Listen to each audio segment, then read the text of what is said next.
Welcome, everyone. I'm Rania Nassis. I'm a director of the Society of Physician Entrepreneurs and also co-leader of the New York chapter of SoPE.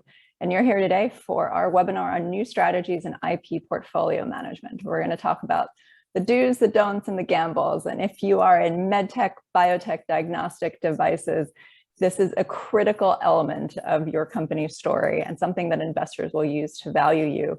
Mistakes here can cost you millions of dollars in valuation and potentially hinder your company going forward. This is an incredibly important topic, and we're excited to have a fantastic panel today to talk about this.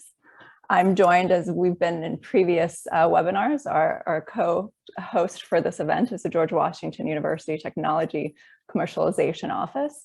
And we're going to just throw it over with introductions. First, I'm going to throw it over to my first co-host, which is Jeffrey Hausfeld, who's the chairman of SoPE. And Jeff, tell us a little bit about yourself and the Society of Physician Entrepreneurs. Well, good morning and good afternoon, everyone, and good evening if you're listening on the other side of the world. My name is Jeff Hausfeld. I am a retired otolaryngologist, facial plastic and reconstructive surgeon turned bio-entrepreneur.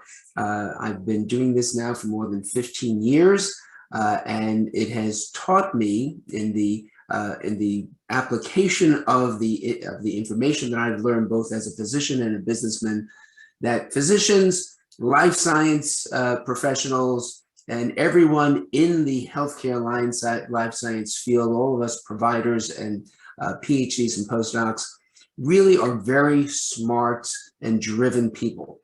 But when it comes to bringing a new innovation to market, they lack both the experience, expertise, and fortitude to sometimes accomplish that goal. So more than 10 years ago, two other otolaryngologists and myself started the Society of Physician Entrepreneurs in order to have these kind of conversations, to let people know what are the opportunities and what are the obstacles in bringing your idea to the market and how we can help you connect with people so you don't make the same mistakes that we did. You can be more successful and more productive with your time and with your resources. We now have over 30,000 LinkedIn members of SoPE with more than 20 chapters internationally, over 5 continents. We urge you to join the organization. It only costs $80 a year to join a global commercialization and innovation platform that will help you to understand what to do and what not to do in many different circumstances of your life as a life science entrepreneur. And you'll notice that we try to keep it relatively informal and engaging. And you'll see that today in our panelists that we've chosen to help kind of demystify a very complex topic and one that stumps entrepreneurs and physicians and PhDs alike. It has to do with patents and what to do with patents and how to negotiate patents and how to engage a patent attorney and how to disclose that to your investors. So these are all topics that you'll hear us talk about. It's really important in how you establish your business and how you present your business to investors. And I'm glad to be here today with all of you. So I'm going to turn it over to Brian, who will talk about GW, where I happen to be an assistant clinical professor of surgery and have been so for more than 30 years. I was lucky to teach medical students there while I was practicing medicine in DC, and happy to still maintain this relationship. Thank you very much, Jeff. I'm so excited to partner with you again and with Greenberg Traurig, and we've brought some really fantastic experts in the field of life science IP for you today to learn from. And I think you're going to get some great takeaways. A little bit about our office, the Technology Commercialization Office here at GW. Basically, we are mining, refining, and marketing the inventions that are created through the research at GW. And some people may still not know, but we have a full gamut of research areas here. We have a hospital, a school of medicine, school of public health. We have a full engineering school. We've got BME. So there are tons of opportunities to collaborate and to identify technologies that may be able to help your business grow. And we're here to help with that. Our door's always open.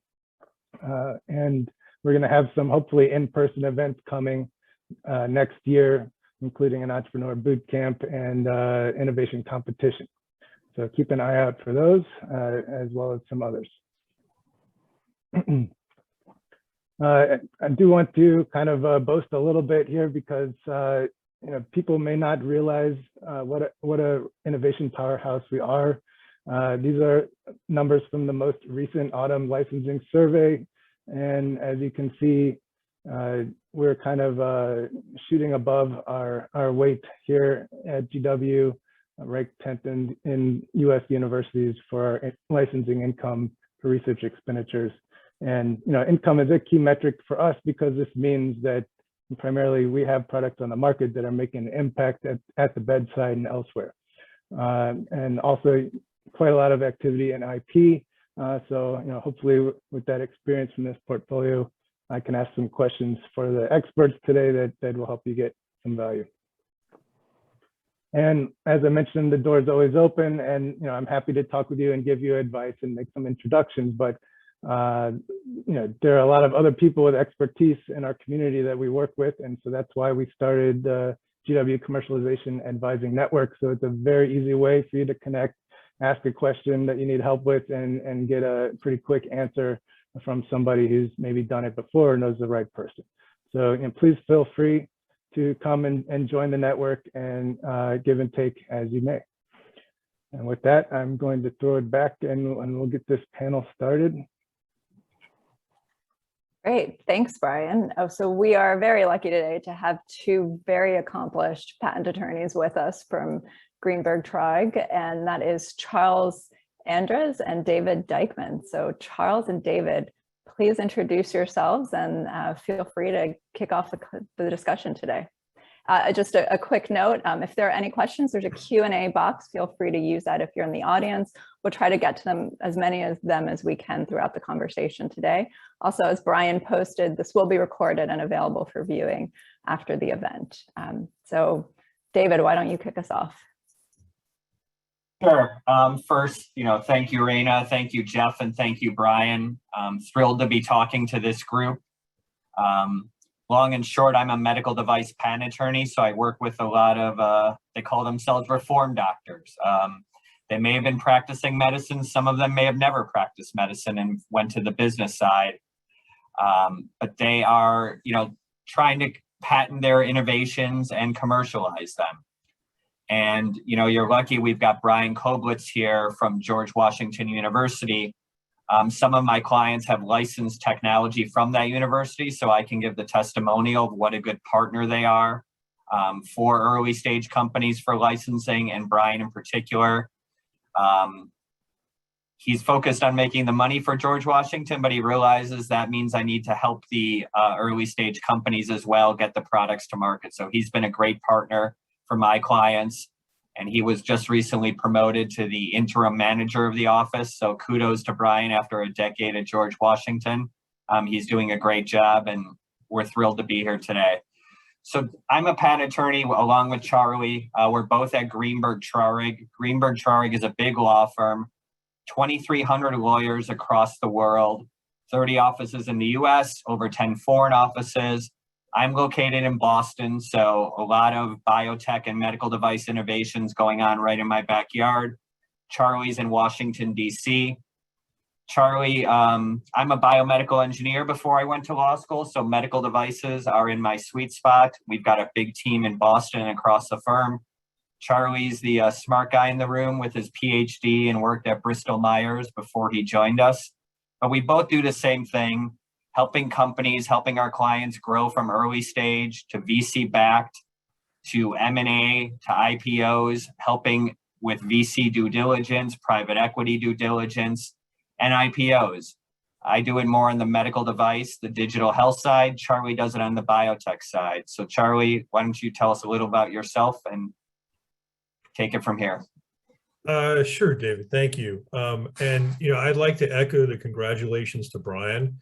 I think the promotion is just recognition of a tremendously good job that he's been doing for over 10 years now, which is incredibly impressive. And it's always nice to be on a call with Jeff. We've worked with SoPE for a number of years. It's been a joy to watch the organization grow, to see its continuing and increasing impact. And these calls and webinars tend to be sort of fun and informative, and so it's great to be here. I've been doing this for almost a little over 2 decades now. I've got 3 FDA approved drugs under my belt. I've got a great team of people that just make me look incredibly good. We're very lucky to have that at Greenberg, as David said, and David and I often partner on things where his medical device expertise, which is considerable and extensive, is very useful to our clients. I do have the disadvantage of having a PhD. Please don't hold that against me. And I think the last couple of things are that we've done just this year alone, 2 of the biggest deals in the pharmaceutical industry. I'm not going to say what they are. I will say that as investor counsel, I've greenlit about $8 billion with a B dollars worth of investments. And as company counsel, we've built, licensed, and sold portfolios and companies for about the same amount. So it's good to be here today and looking forward to the discussion. Thank you.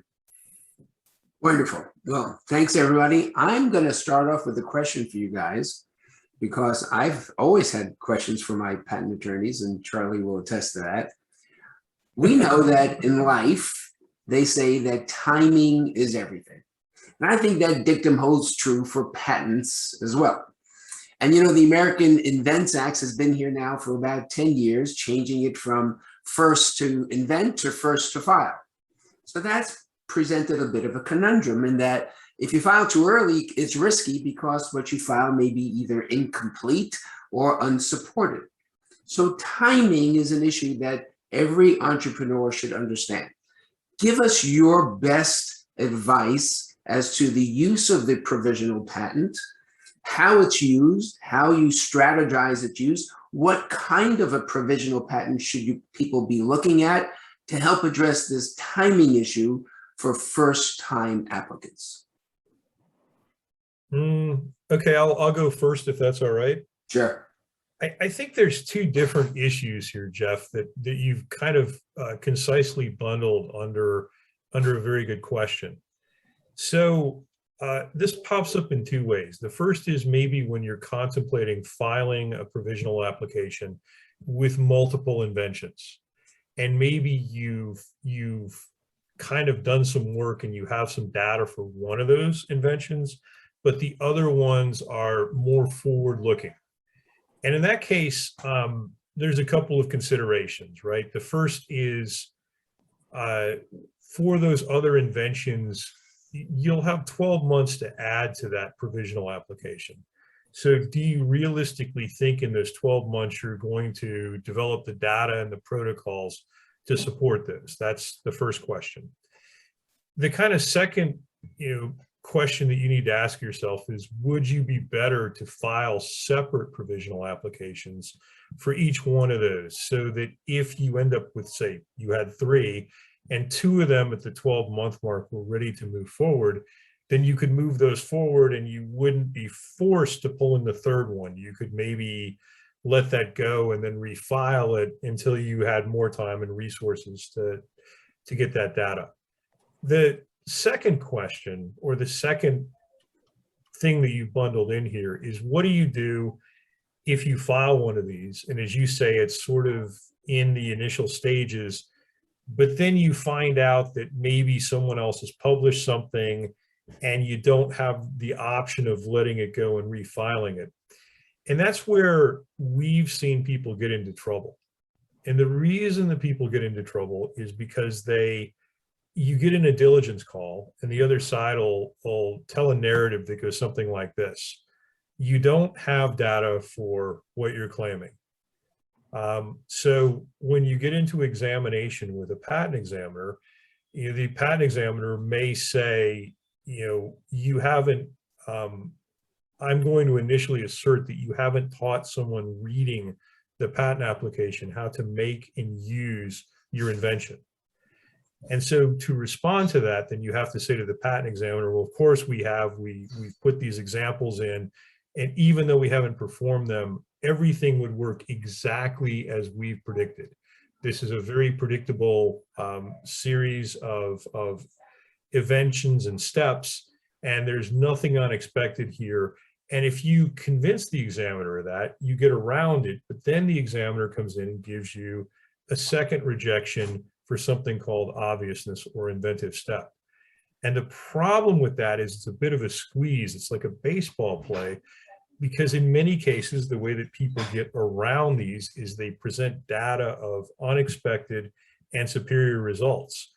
And you can't do that for two reasons. One is you don't have data, but more importantly, you just told the examiner that there's absolutely nothing unexpected here, that it will work exactly as you said it would work, because you need to tell the examiner that.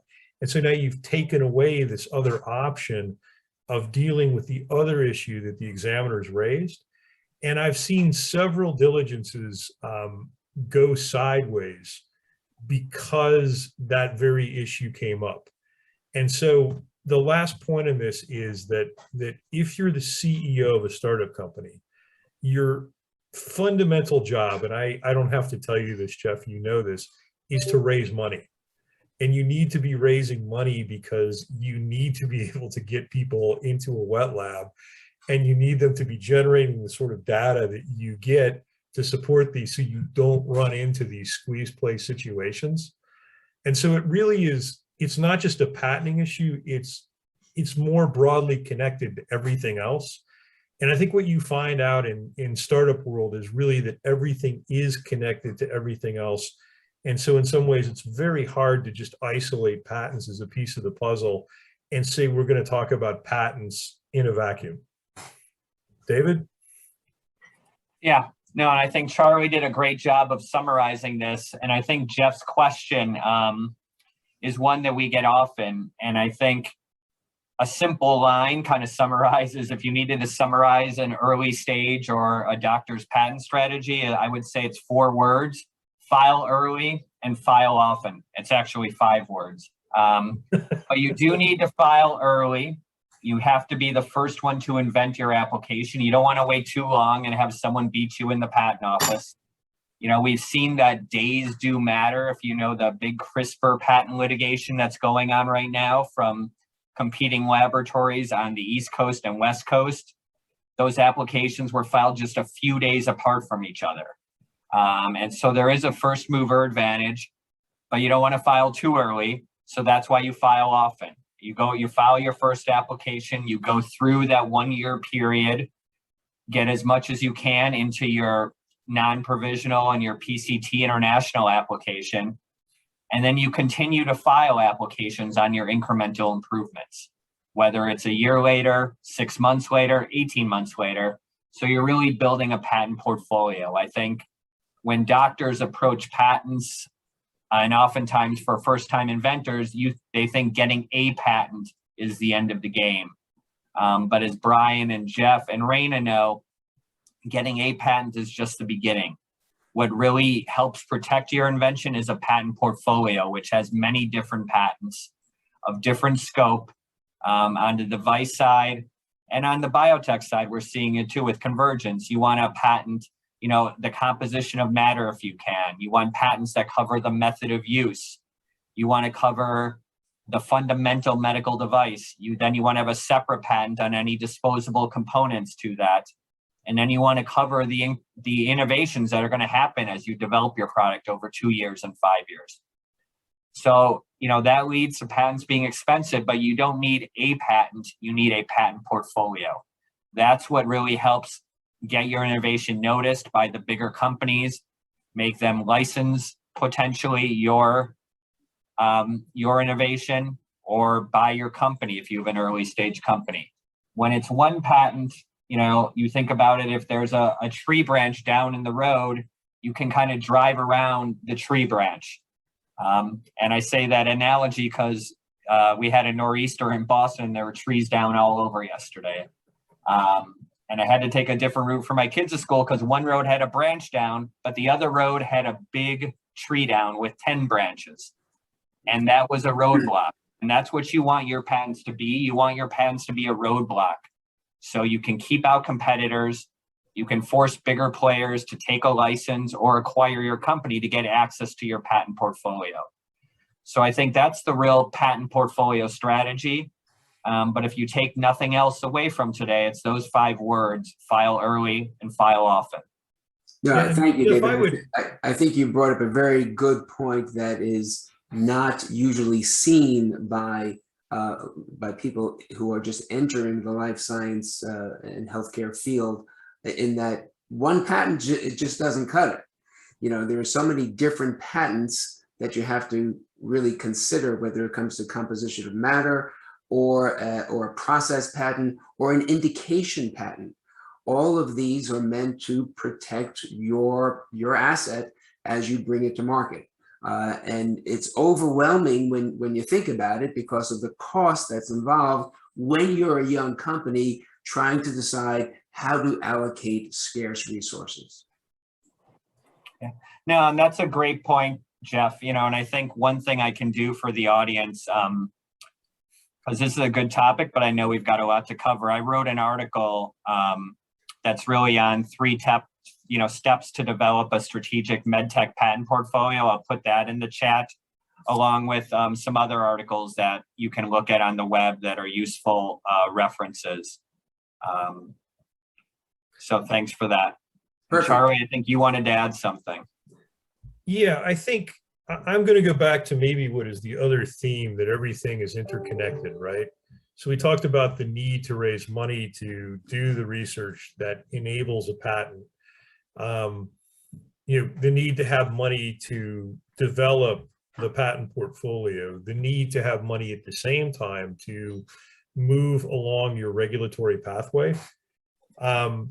And the other thing that goes with that is that, especially in the medical device world, oftentimes devices come to market at lower regulatory burdens than pharmaceuticals do.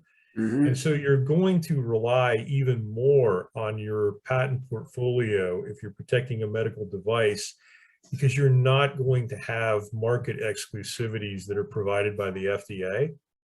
Whereas if you're developing a pharmaceutical, you may have market exclusivities that will give you a different sort of protection that is complementary to your patent portfolio. And so the nature of the product that you're bringing to market also matters. Charlie, can I dig in a little bit more on your comments about the data and explore other, timing issues that people face? You were talking about the case where you're starting to argue with the patent office, but you don't have your data yet, right? And certainly we all know we'd rather have the data, at the time that we're filing the application and have it in there, right? But what about the case where, you file the best application you can, but you don't have the data yet, but then you get the data before you have to start arguing with the patent office? And, so how does that change that situation? And then also, what can you do to affect that time and to give yourself more time before you get into the discussion with the patent office? It's a great question, Brian. I think to some answer, and again, going back to this theme that everything is interconnected, if you write an application and you write a series of what we would call dry lab or prophetic examples, if we ran this experiment, we would expect to get this result. And if you have support for that kind of thing in your application, in kind of the 2 major markets for medical devices and pharmaceuticals, which are the US and Europe right now, you can take that data and oftentimes you can bring it in during prosecution and present it to the patent examiner and say, we have the data now. The data supports exactly what we've already written in our application. And that can be very productive, and it can move an application forward to issuance and the granting of a patent.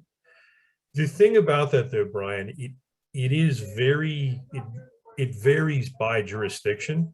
So for example, a lot of people will try to obtain protection in China, but in China, the rules are a little bit different. And so if you haven't actually, at the time you filed the application, made the thing that you're trying to patent, you don't have a prototype of the device, you haven't put a compound in a vial, you're not going to get that patent in China. And so you need to think about also, from the company's perspective, what are your major markets and what are the differences in patent laws in those markets, which in some cases like the US and Europe could help you, and in other cases like China could significantly hinder you. And any tips on controlling the timing? You know, if you're stuck with, that date and you don't have the data yet, what can you do to maybe delay the process? Well, in some cases, right, it's more like what you don't do. So, for example, in the US, there are different ways to accelerate examination of patent applications, and the same thing in individual economies like the UK and in Europe. And what you don't want to do in that situation is you don't want to accelerate examination generally on something where you don't yet have the data. You want it to take kind of the regular track, move through at a slower pace. And if you get to a point where maybe you get a first examination and you still don't have the data, there are ways to take extensions of time and delay responding to that so that you can generate additional space to get that data. And those are the kinds of things that you want to do. Rania? I'm going to actually pull a question from the audience. Douglas Kawahara asks, what about the risk of being your own prior art for subsequent filings? So in this case, is that something they should be worried about? How should one manage that? I'll go ahead and answer that, and Charlie, you can certainly chime in. I think, you have to be careful, and this is where inventors can get in trouble. You file a provisional application, but not all provisionals are created equal. Provisionals don't have a lot of rules. You could file the famous back of a napkin sketch as a provisional, or you could file a full-fledged application, which might be, 20 pages of text and 10 figures. So there are some dangers by filing, the shorter provisionals, or doing we've seen it a number of times, an inventor does their own provisional because in the beginning they don't have any money. So they file a short provisional without having a patent attorney review it. That often leads to big trouble down the road. And you would have been so much better off working with a patent attorney from the start and filing a really fully enabled, strong provisional that really won't block you. The worst thing you can do in a patent is throw in a few sentences. This invention could also be used for, to treat Crohn's disease, colitis, and Alzheimer's. And then if you don't have data, that first application can block your later ones years later. So I think you do have to be careful. I think for patent attorneys, patents are expensive. US patents are expensive. Foreign patents are even more expensive. But you do get what you pay for. And if you're going to take shortcuts, it often ends up costing much more down the road to correct it if you do have a good invention. So I think you do have to be careful with that. And I think it's especially true in the biotech and pharmaceutical space. So maybe Charlie, you can elaborate on that. And Charlie, as you elaborate, I'd like you to include how you advise clients, because here you have people that are in the community and like to be in the community. So they are doing public disclosures. They're talking to investors. They're talking to the FDA. They're talking at scientific gatherings. They're making all of these, public disclosures of their IP. How do you manage that? And how do you tell them to time that with their patent applications? So it's a really good question, Jeff. Thank you. And, I'm going to elaborate also a little bit more on David's point. There are different levels of these first filed applications that we call provisional applications. Obviously, a back of the napkin disclosure is a filing, and you can say you have something like that on file.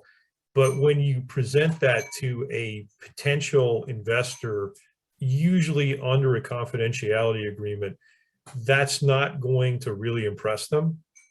And the reason you do this, sometimes you file PowerPoint presentations, you file papers that you're going to publish, you file posters that someone's going to present at a conference. The reason you do that is typically because they're coming to you and saying, hey, I've got to present this in 2 or 3 days. And so to make certain that you don't prior art yourself, going back to the earlier question, you take that and you file it as a provisional application, and then you counsel your clients to stay within the 4 corners of that presentation, that poster, that publication, right?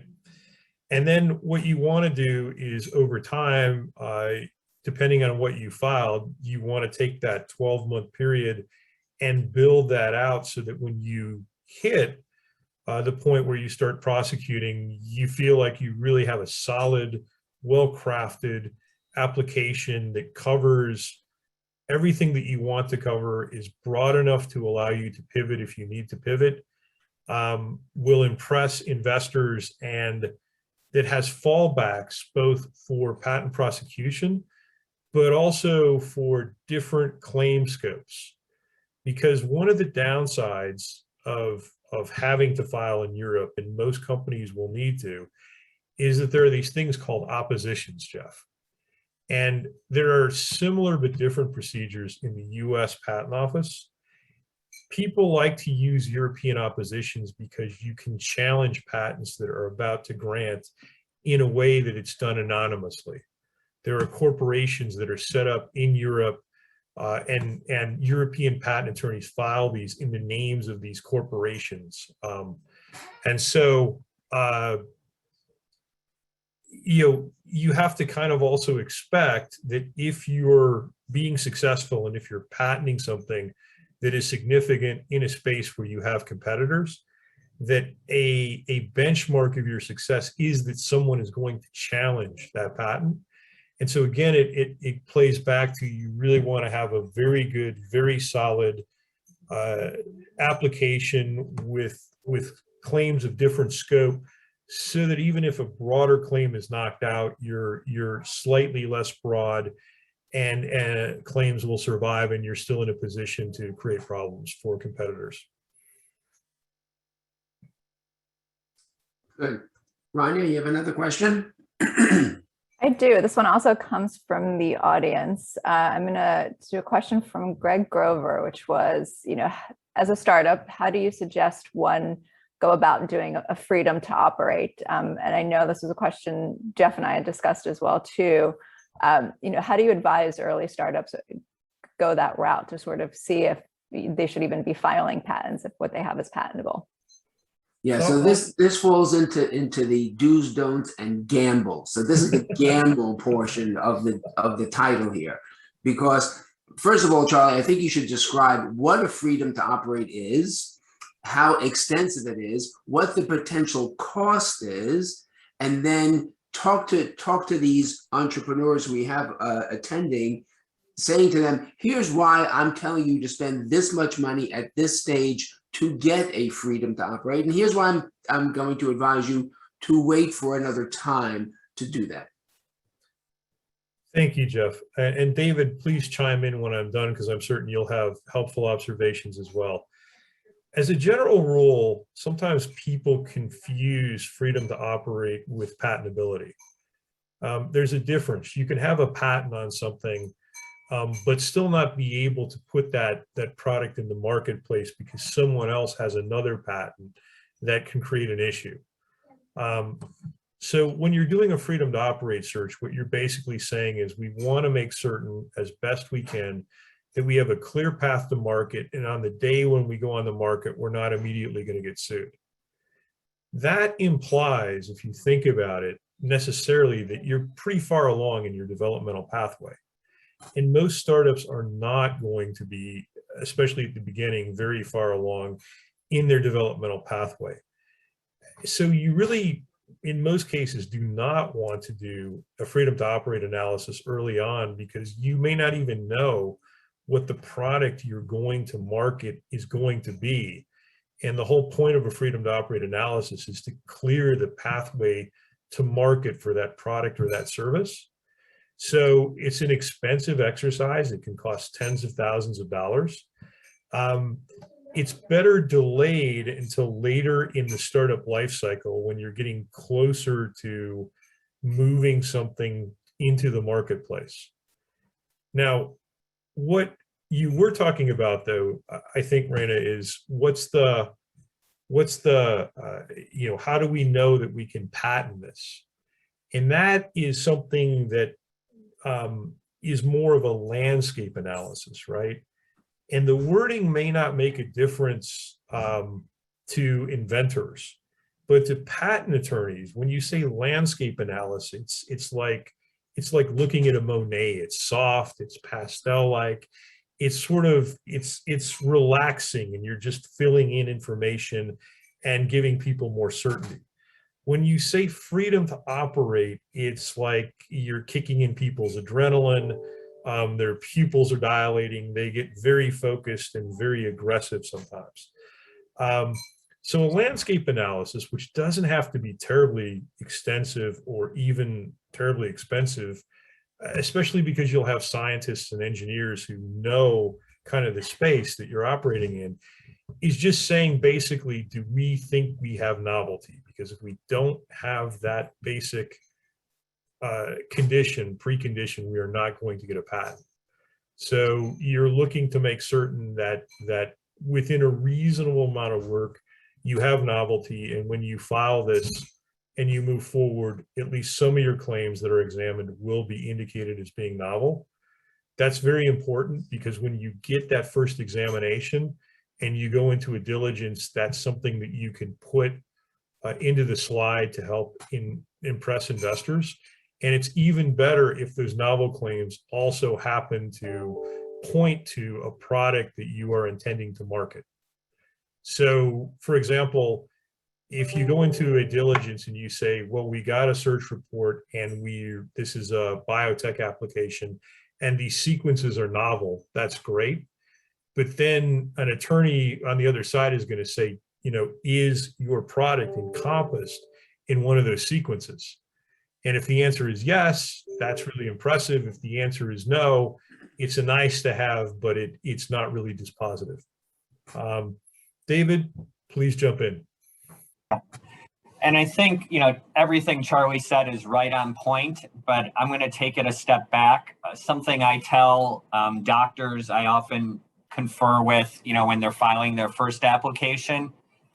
And I never want to turn away business, but I tell them to go to Google Patents first. If you've got an idea, go to Google Patents, spend 2 hours putting in keyword searching, write down the 3 or 4 or 5 closest patents, and see if they're roadblocks or if they're speed bumps.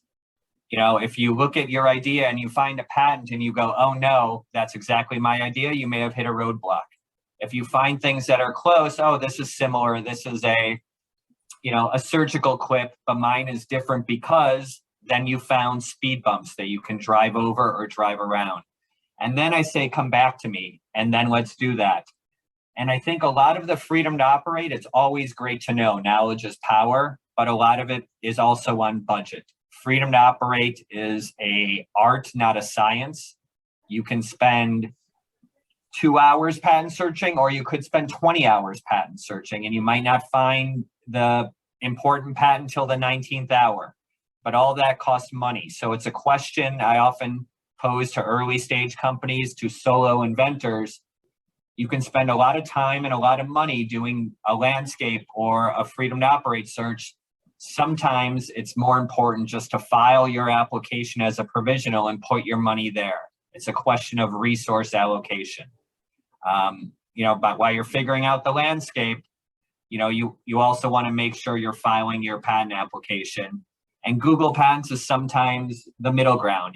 If you spend a couple hours, doctors, lawyers, we're all smart, but if you spend a couple hours on a Saturday on Google Patents, you're either going to find your invention or you're going to walk away saying, okay, I think there's some hope here. There's some white space, and then you should go patent that white space. And just to add to that really quick, there's another advantage potentially of doing this, and that is, especially if you're talking to a patent attorney, you may find a piece, a patent or a patent application in Google Patents that belongs to a university or a foundation. And it may be possible for you, if you find that, to license that or at least get an option on it.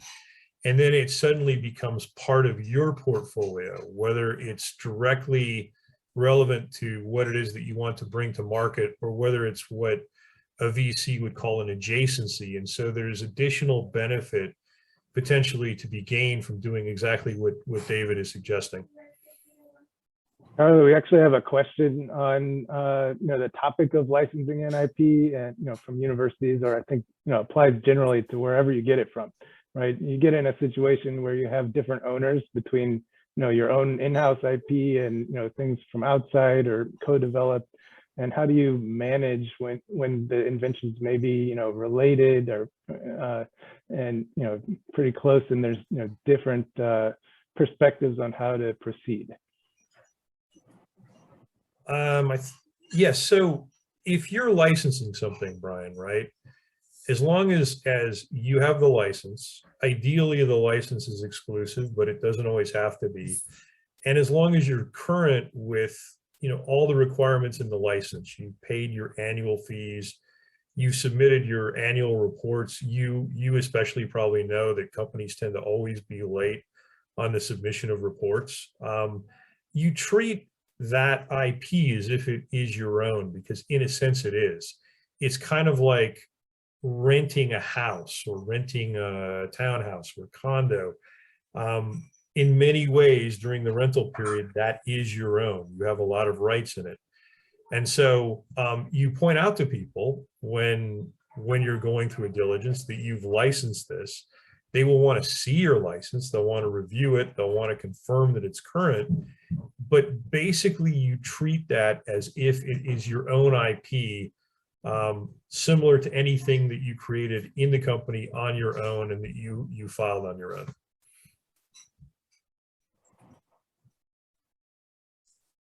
Great, So Charlie, you mentioned something about a patent landscape. When you're considering a patent landscape, both Charlie and David, how does that help you to advise your clients as to where to file? Filing is one thing, but where to file is just as important. So when you're creating that patent landscape, tell us about that process and the advice that you give to your clients. Sure, and I think this advice is a little different for the type of invention you have, I think. And of course it deals with your budgets. As I mentioned earlier, US patents are expensive, foreign patents are incredibly expensive. And everybody says, I want to patent my invention around the world. The reality is you don't want to do that, and you probably couldn't do that even if you wanted to. It's prohibitively expensive. So you need to focus on where are the key countries? Where is the potential market? Where do the potential infringers have their corporate headquarters, which often leads you to Switzerland in the biotech space? Where would infringing products be manufactured? Which sometimes leads to China, which is gaining in the patent landscape. So, biotech, when it's a bet the company pharmaceutical, it tends to patent in more countries. But I think in general, the US is the biggest market for all products. So that's a no-brainer. Then you look to Europe next. And, I've been doing patent law for 25 years. And when I started, you would almost advise your clients it's not worth the money to file in China because it was difficult to enforce and the courts were not very friendly to foreign companies, but that's changed. I would say China is such a big market now. It's changed so much in the last 25 years that probably China and Japan are, Asia is a huge market. So those are really probably the third and fourth countries. And then there's a lot more. So Charlie, you can give us your take as a biotech superstar IP guru. Thank you for that, David. When the webinar is over, I'll send you a very large check.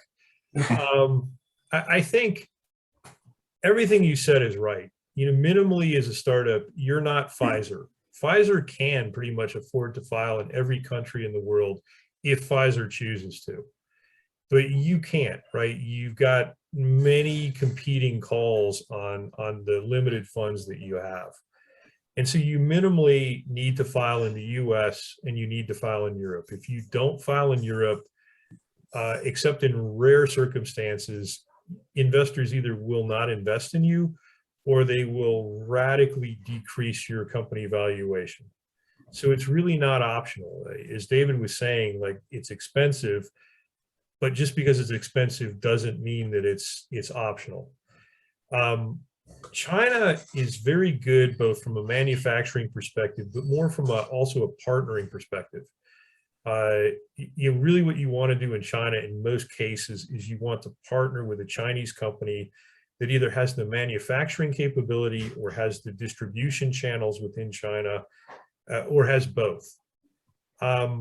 Japan is an interesting market because for pharmaceuticals, the Japanese pricing structure is very different.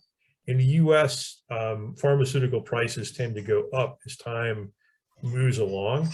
In Japan, they tend to set a ceiling on the price, and then over time it steps down. And the idea is that largely the money you make is going to stay the same because you sell less product at the beginning, but you sell it for more. And then over time you sell more product for less, and it gives you sort of a constant revenue stream, and it's friendly to the Japanese government. So the only other thing I kind of would add is there are some jurisdictions where you may have to. Jeff, you're familiar with this. If you do a clinical trial in Australia, because Australia gives you a 41+% rebate on the money that you spend on the clinical trial, then you kind of want, patents in those jurisdictions. And also, if you have the money, it's interesting to think about patenting in Canada and Mexico, because the US is, as David said, is the largest market in the world right now. And so you could think of metaphorically the US being the piece of meat between the Canadian and Mexican slices of bread. It gives you more buffer. It makes it harder for someone to, say, manufacture in Canada and try to move something into the United States. And so those are also other considerations. And there are many others. This is something that, as David sort of alluded to, requires an understanding of the business, of the competitors, of the competitive landscape, and really is a detailed conversation that you need to have with your patent attorney. So that brings up a good question, in that if you patent in the countries where you want to sell your product, do you also have to patent in the countries where there are competitors that could manufacture your product, but you don't necessarily want to sell there because the prices that you would be getting for your goods and services are so low? I mean, looking at the cost of a Stelara pre-filled syringe in the United States is $13,000 for a 45 milligram syringe. I was just at a partnering meeting yesterday talking to a pharmaceutical company in Turkey. They sell that same branded Stelara pre-filled syringe for $500. And as a biosimilar, I have to beat that price. So do I need to have a patent in Turkey if I maybe I don't want to do business in Turkey, but if Turkey is going to manufacture my drug, can Turkey then sell my drug as a competitor in the markets that I have patents in? So you can hedge it, Jeff, right? So the generics or biosimilar companies are pretty well known, and they tend to develop like certain patterns, right? Beyond just, if it's a really big drug, everybody's going to try to pile in. And so you can say, for example, in this case, this looks like something that maybe Teva might manufacture, or maybe Mylan might manufacture, or maybe Sun might manufacture, right? And if you can sort of identify with some degree of probability who the likely generic or biosimilar applicants are, then you can look at their manufacturing structure, which will probably be laid out in a variety of publicly available documents, whether it's their annual report, whether it's a 10K or a 10Q or an 8K, and you can glean that information. And then you can say, you know, if we're really worried about this competitor and we know they have manufacturing facilities in these jurisdictions, you know, and we have the budget to do this, do we want to patent in these to try to make life more difficult for them? Got it. Thank you, Charlie. Rania, any more questions from the audience?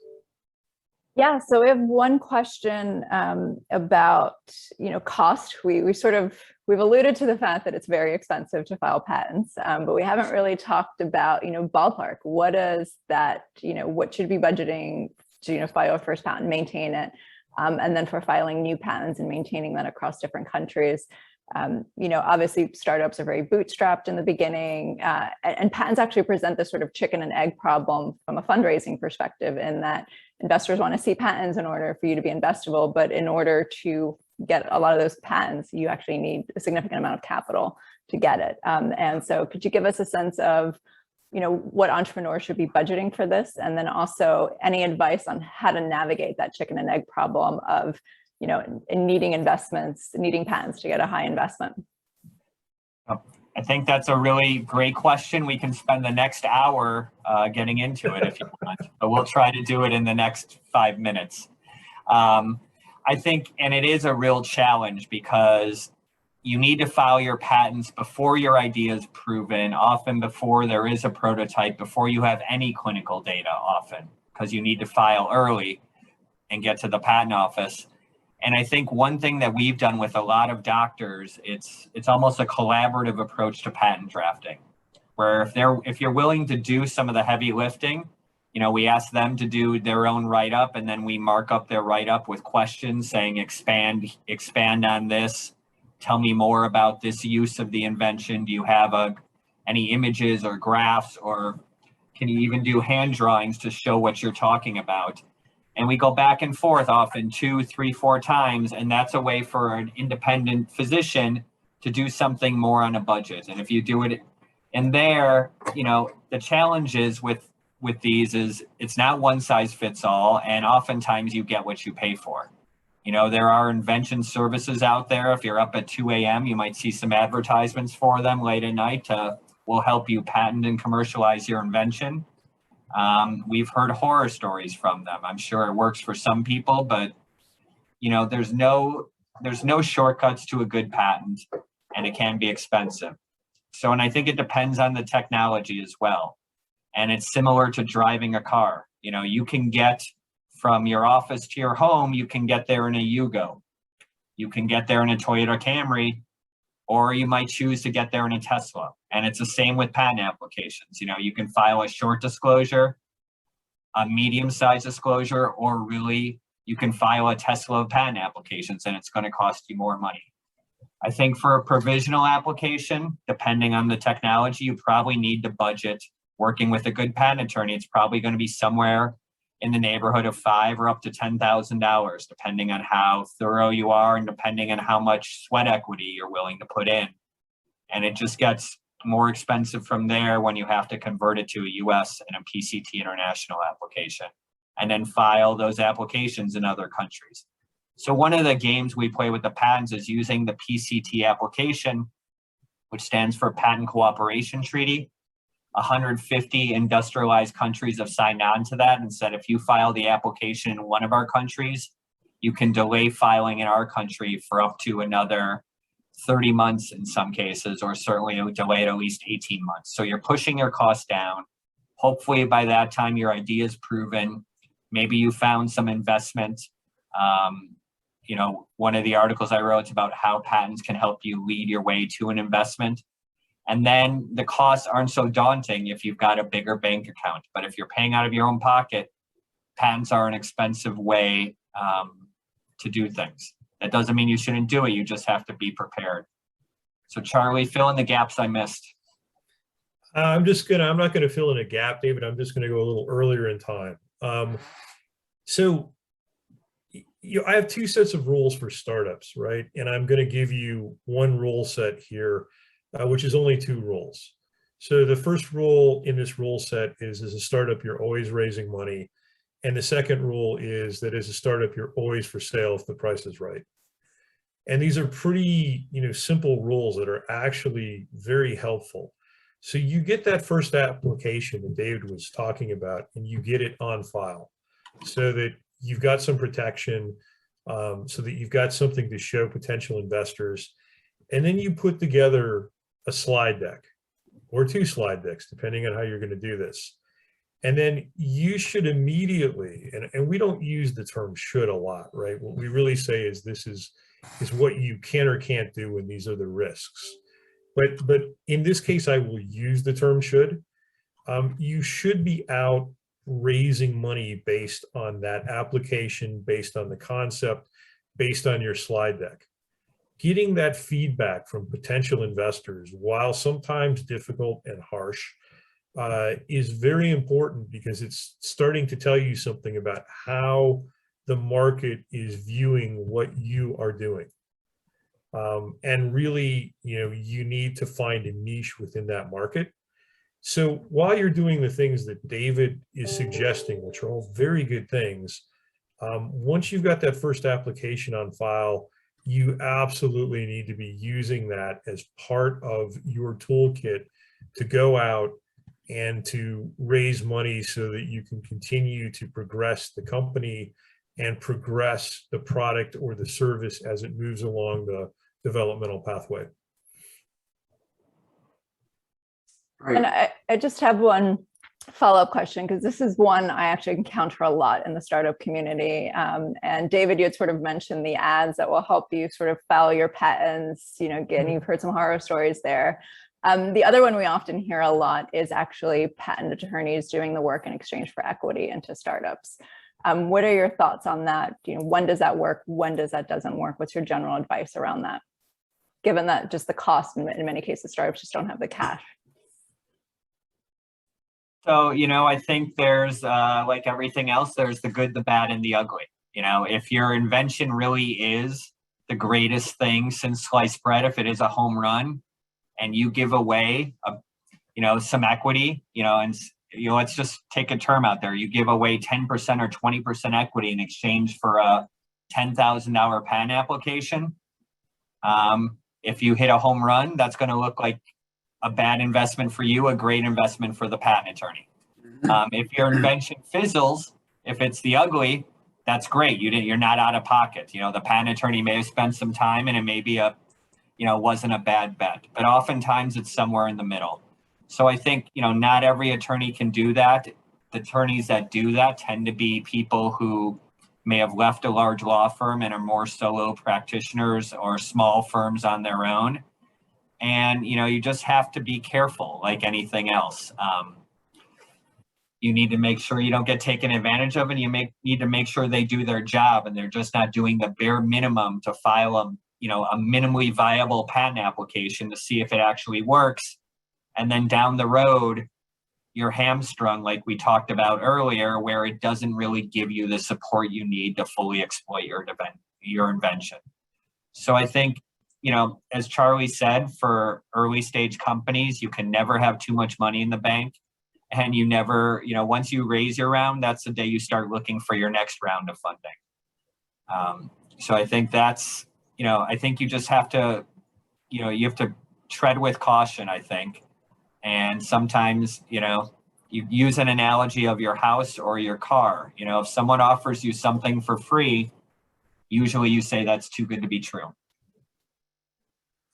Yeah, and I would just add one last thought to this, right? Because it came up and it's worth discussing for 30 seconds.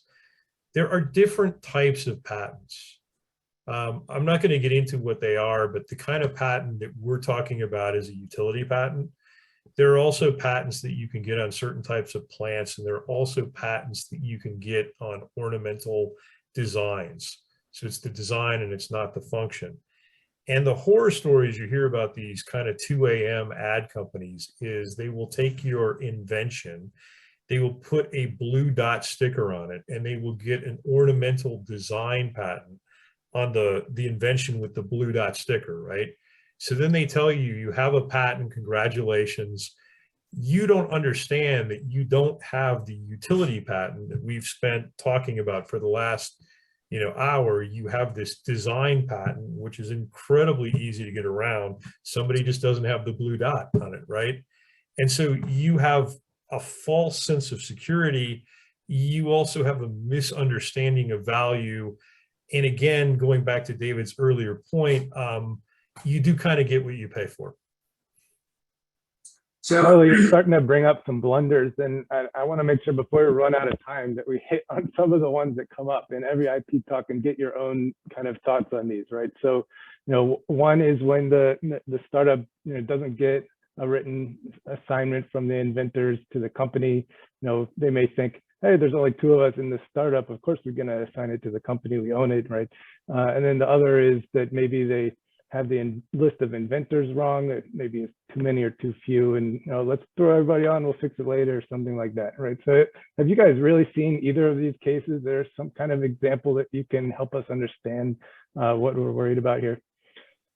Sure. I think I've got a good story for the first case you've seen. I think startups, as you guys have figured out, I like analogies. Startups are like a marriage. When you have 2 or 3 founders, everything is great in the beginning. You're going to do this forever. You're going to take this company public. The reality is, if you look at most public companies, by the time they make it public, there's either 1 or even no founders that are left. And many partnerships to start a company, like half of marriages, half of them end in divorce. And that can be acrimonious. Usually someone is upset, walks away feeling they got the short end of the stick. Mhm. And if you don't get your patent assignments contemporaneously when you file the application, we saw this where we were representing an acquirer wanted to buy a company and they didn't have assignments on their patent application. And also this was digital health. They did not have the source code assignments from the original people who did the code. Some of them were consultants. Some of them were founders. Some of them were individual consultants and company founders. So this was about 7 years after the code was written. The buyer said, unless you can show us chain of title, ownership of the code, we can't pay the valuation that you guys want. So they went and tried to get those assignments. And you can imagine what that's like. Someone you may have fired from your company, kicked out from your company, someone who's moved 5 times or moved across the world. One coder was in Kazakhstan, so they had to try to track him down. And then they present a guy out of the blue. Would you mind signing this assignment, giving away all your rights to this? Now you know this company is blown up, and they say, I wouldn't mind doing it, but I'd like to get a payment for what I did. Or you say, well, we paid you to do the code.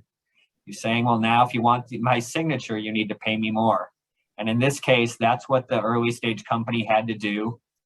They had to strike a lot of deals, pay a lot of money to get those assignments, to get this deal across the finish line. So it's so much easier on the corporate side or the patent side. Make sure you get your agreements in place when you're doing an early stage company and get them in place at the right time. Because trying to paper them later when a VC says, I need to see assignments, I need to see who owns this, you're going to be held over a barrel and you're going to have very limited response. Right. So as we're winding up the panel, first, let me say thank you to all of our participants. Great discussion. I think that you've elucidated some things for the folks that have attended, and I know that they'll have some additional questions, and I'm sure they can contact you with those questions. In your careers, you have both seen smart and maybe not as smart people come to you with great ideas and great inventions, but don't know how to navigate the IP world. As a parting gift to the people who are here, give us, a pearl. Give us things that you would say, I've seen this and people don't recognize this as important. Don't ever do this. And I've seen this And here's something that you always should do to make sure that you'll be successful in your patent protection. So I'll start with that, Jeff. I think one of the things, and it's playing off of what David just said, right?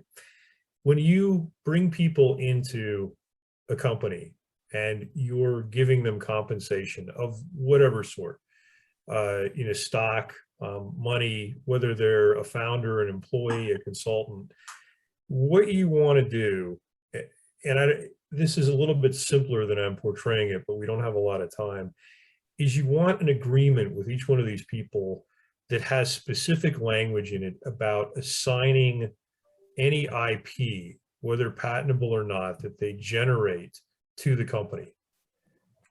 It's very important, because if you have this and it's signed and the language is correct, then in most instances, even if they won't later sign a piece of paper, that initial piece of paper can be good enough.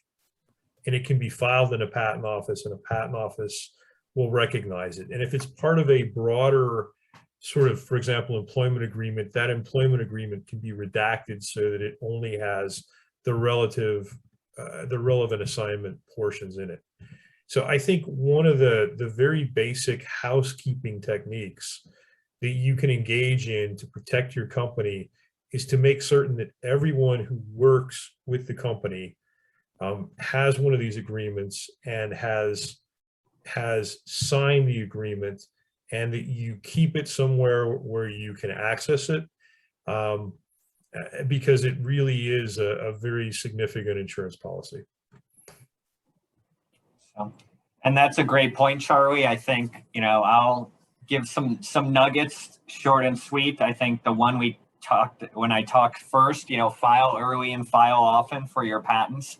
That's a great mantra. Know your competitors, do the patent searching we talked about. And I think the best advice is to surround yourself with good advisors and good attorneys. They can make a big difference. If you're on the biotech side, Charlie, I've seen him in action. He is like a company Sherpa.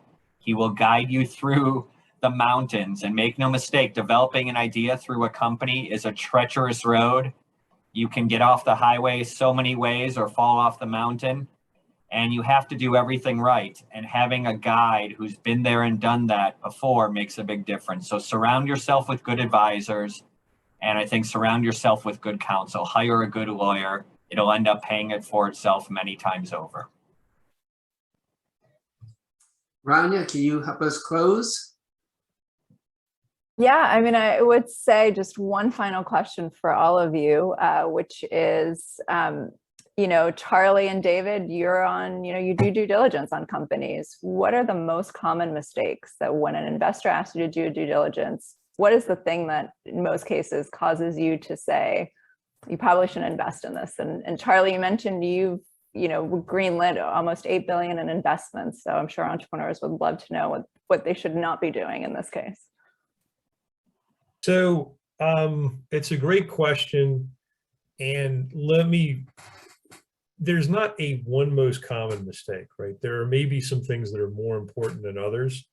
When we go into a diligence, it's a bit like a hair dryer with one of these tags on it. And it says like, don't use this when you're in the bathtub. Don't use this around water, that sort of thing. And the reason for those warnings is because someone did that, someone got hurt, the company got sued, and so now they're trying to engage in some proactive defensive actions to prevent that. We typically have, depending on the diligence, even before we start, we have an 8-page list of questions. Sometimes we'll boil it down to 5, but it covers many, many areas of the company. And there are things that you wouldn't normally think of. So for example, we'll go and we'll look at LinkedIn profiles of employees of the company, because we would have a concern maybe that they worked for a competitor before they came over. And we would want to make certain that they weren't injecting competitor information into the company without the company knowing about it. And that's just one kind of weird one-off example, right? So there's no real kind of one thing, but there's like, you just basically need to have your house in order. And from a patent perspective, the biggest issues are have people assigned to the company, and we want to see the assignments, we want to see the language. Have you as the company satisfied something called your duty of disclosure. In the US and in Israel, you have a duty to disclose relevant references that might impact the prosecution of a patent. So we want to know that. Are there any disgruntled inventors? Are there any inventors who should be inventors but aren't listed? I mean, there's like a lot of things that go with this, and you really need to be able to check all these boxes to walk away from a diligence and satisfy a potential investor who's looking to put in maybe 25 or 50 or 100 million or even billions of dollars. You know, I think Charlie said it well. I think, you know, we're short on time, but one of the articles I put in the chat was how strong patent portfolios attract strategic investments and deals. And there's a lot of nuggets in there. I think if you're a first-time entrepreneur, don't think that you know how to do this. You know, learn from people around you. You know, join groups like this and talk to Jeff and Raina and Charlie and Brian, because the best way to learn is to learn from other people's mistakes. Hear what went wrong. Hear when the CEO boasted that they had this thing locked up, the patent coverage was no issue, and then when the patent attorneys get involved, they realize there's only one patent or it's only an application. You know, you really have to be careful. It's really, getting an investment is much like when you're going on dates. You've got your first date where you want to show them enough to get them excited, but you don't need to show them all your warts either. And I think the best thing that Charlie does, and I do it with my clients, is we do pre-diligence. Before you're going to raise a VC round, before you're going to do a partnership deal with a big pharma or big medical device company, we do diligence on our own clients, or sometimes companies hire us to do diligence before the diligence. And we raise those red flags before the investor does. So you can fill those gaps in so that when the investor does go through diligence, they can check, you know, all the boxes they need. They can check the management team box. They can check the technology box. They can check the competitor box. They can check the regulatory box. They can check the market potential box. And last but not least is the IP box, because they have to pay lawyers to do the IP. They can do all that diligence for all the other boxes in-house. So the IP box is the last one. And Charlie and I, you know, hate doing nothing more than when we get it, telling our VCs who've invested time in this, there isn't solid patent protection here, or you're driving into an area where big pharma's got a ton of patents and you're probably likely to get sued if your product works. We hate killing deals, but sometimes that's what happens. So you really need to do your homework. You get one chance to make a good first impression. And once you do something to lose the trust, whether it's not having assignments or overstating your patent position, you lose trust, and we see those deals usually crater. Great. Well, this has been fantastic advice, been a great conversation. Thank you, Brian and Jeff. Always a pleasure to host these webinars with you. Charlie and David, thank you so much for your time today. Everybody has their contact info. Please connect with them on LinkedIn if you have any follow-up questions. We will be forwarding a recording of the video and include some of the articles David posted in the chat as well, so that in case you didn't grab them from the chat. Thank you all so much. Have a wonderful day, and look forward to doing more panels with you and more SoPE webinars with GW. Thanks, everyone. Thank you.